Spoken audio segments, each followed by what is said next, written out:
In the final episode of the season, Brian and Stewie go back in time to stop Christianity from ever happening, which has some massive consequences, like actual God giving the two of them a good old noogie. Is this all religion is? Threatening to noogie people if they dare to think for themselves? Yes, I'm basically Biff from Back to the Future.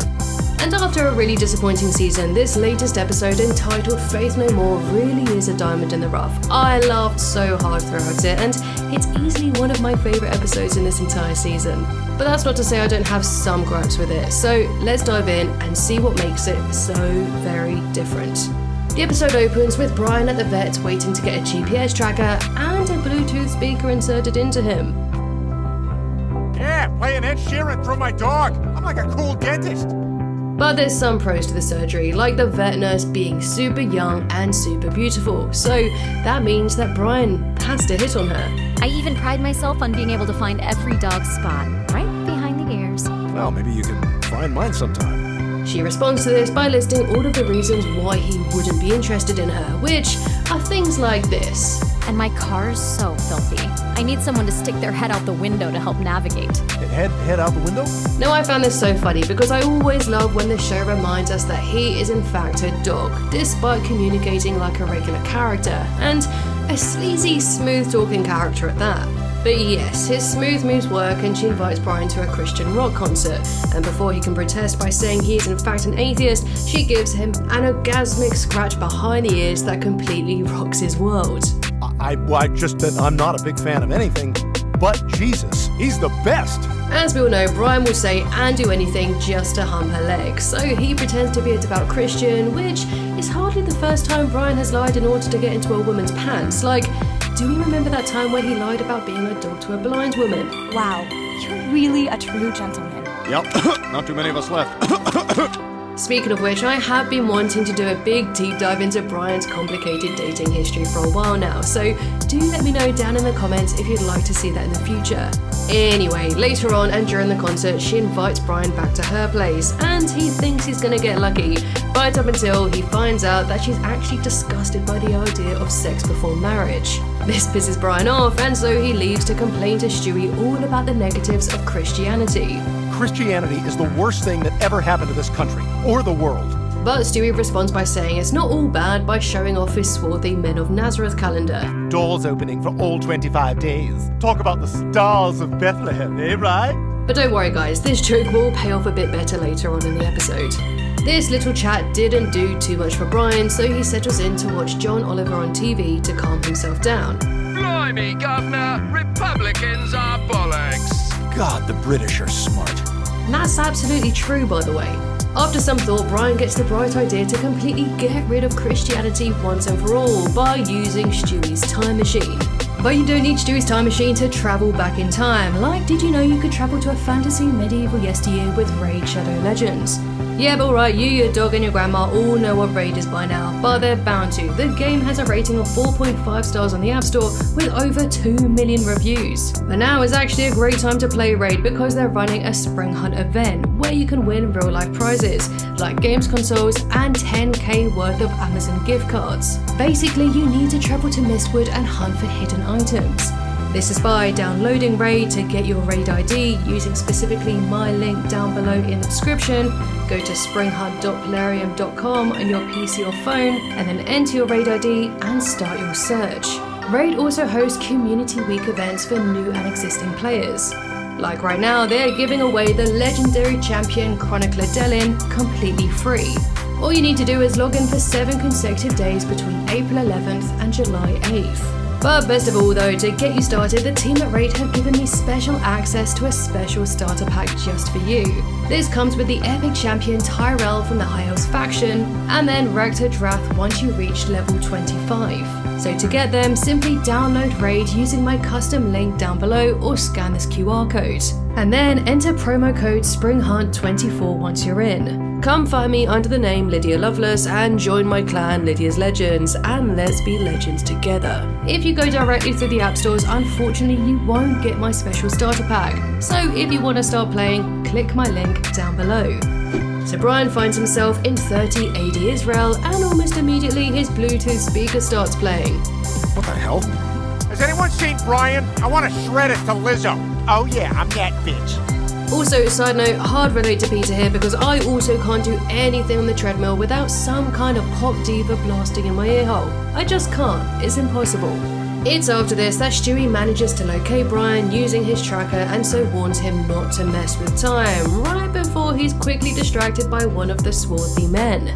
Even the smallest interaction with someone from another... Oh my god, that's December 8th from the calendar. I have to interact with him. Now, I have to admit, I did really appreciate the comeback of the Bluetooth speaker tracker, which took it from a standalone joke about abusing Brian and therefore his meet cute with the nurse, into actually being a really good plot device. Nicely done. Wow, that's a good chip. So with his plan to stop Christianity, Brian's first plan is to upstage Jesus so he's not seen as an amazing messiah. So when Jesus stands up on a mount to give a speech, Brian stands up on an even higher one. Nice mount. He's on a higher hill, which shows more confidence. And then when Jesus turns water into wine for a wedding, Brian brings in a photo booth. Okay, fine, a photo booth is better. It's dumb, but it's funny dumb that Family Guy does best. Also, as someone who has partaken in a lot of photo booths at weddings, I did like this little dose of reality. But after spending some time with Jesus, Brian soon realizes that he doesn't want to be a messiah after all. He wants to be a comedian. Come on, does anyone really want to watch a Jewish guy make snarky observations? But his father, i.e. God, won't allow it, so Brian helps the two of them make up, and there are a lot of funny moments in this scene. In fact, right now, I'm weirdly seeing a prostitute with the same name as Mom. Therefore, Jesus finally gets God's blessing to be a comedian, and he puts on his first ever stand-up show at the Colosseum. And so we get a 1.5-minute scene of Jesus just doing stand-up, but I do have to say I enjoyed it. And my mom's a virgin. That's fun. When I was a teenager, I had to give her the talk. And the jokes weren't dumb, it felt like a proper stand-up set. They flowed, and they were layered with actual historical references. But then, we almost immediately cut to Jesus being crucified. Not because of any religious reasons, but because he told an offensive joke. He told a joke about Assyrians on a college campus. This first millennial generation is very sensitive. But anyway, Brian had successfully eliminated Christianity, so he and Stewie return home to find that things are a little different. Basically, the entire world is now Jewish. Because Christianity never happened, Judaism became the dominant faith, and I have zero problem with it. The present is mostly the same, except for a few slight changes, like Joe can walk. Shalom, Brian. But boy, this town has good medical care. And Mort's voice has changed. Millennia of not running from people has made me remarkably confident and relaxed. As well as a few other things. Morning, Griffins. It's me, your neighbor, Sammy Davis Brown Jr. Now, this is hardly the first time that Family Guy has done a story about going back in time and changing the present, because they did it all the way back in Season 5's Meet the Quagmires.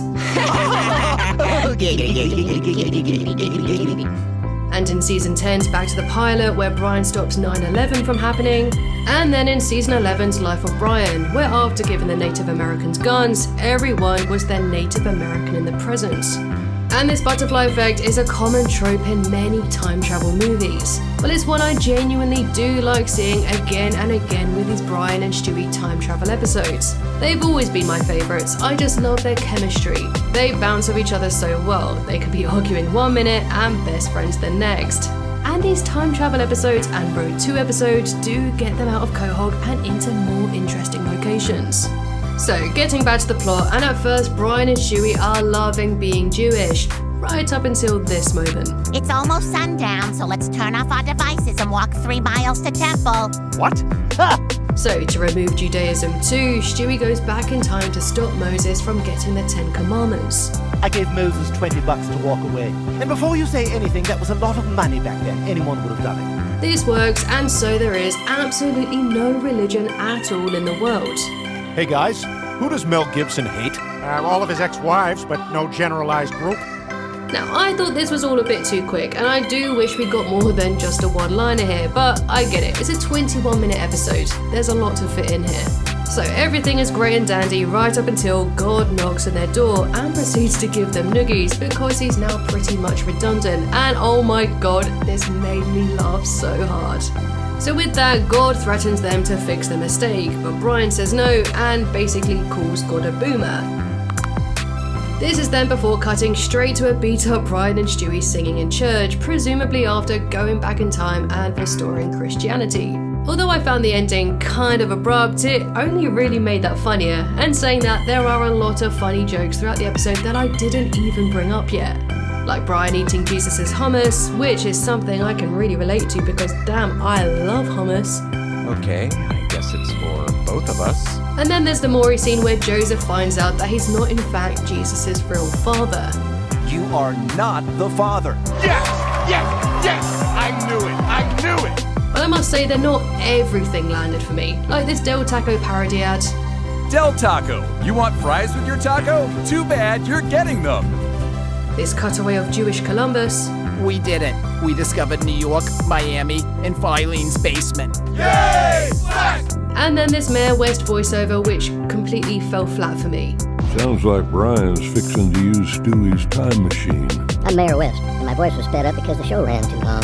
Seriously, I can't stand this Mayor Wild West character at all. He kills any scene he's in, and he's definitely not a good replacement for the hilarious Adam West. Like, at all. But for me personally, the positives definitely outweigh the negatives. And after a really disappointing season, I am so glad they ended it on a really high note. And after how bad the Stewie and Brian subplots have been in the episodes, it was a really great decision to take them back to the basics with a time travel episode where they are the main focus. Now, I wasn't sure whether or not to give this 4 stars or 5 stars because genuinely, I really did enjoy it, but I just don't think it's as good as the other time travel episodes or the Road 2 episodes. But it delivered exactly what I wanted, which was a Family Guy episode with a fun plot and lots of laughs. So for that reason, I'm gonna round this 4 stars up to 5. Let's be positive.